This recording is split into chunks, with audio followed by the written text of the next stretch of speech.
ఏకాంత ప్రార్థనకి 3 రోజులు మించి మరే ఉపవాసాల్లో ఉన్నాను.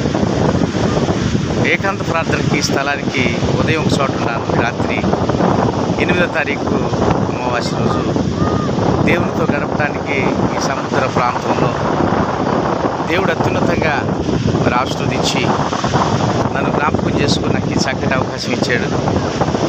మరి పగలంతా కూడా దేవునితో గడిపాను. మధ్యాహ్నం కొంత ఒక 2 గంటల రెస్ట్ తీసుకున్నాను.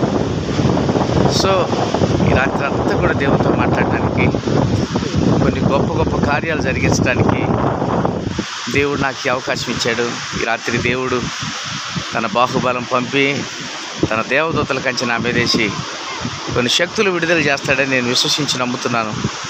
ఎందుకంటే గొప్ప దేవుడు ఆయన, నమ్మదగిన వాడు. నా పట్ల ఉన్నతమైన ప్రణాళిక చేయటంలో యథార్థవంతుడు. ఎంతోమంది నన్ను తక్కువ అంచనేసినా నా ప్రభు నన్ను తక్కువ అంచనేయలేదు. ఆయన నా వెంటున్నాడు, నన్ను నడిపిస్తున్నాడు, నన్ను ఏర్పరచుకొని గొప్ప గొప్ప కార్యాలు జరిగిస్తూ ఉన్నాడు. నా కొరకు ప్రార్థన చేయండి.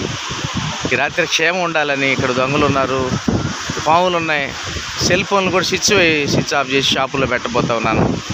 కనుక మీ కొరకు నేను ప్రార్థన చేస్తున్నాను.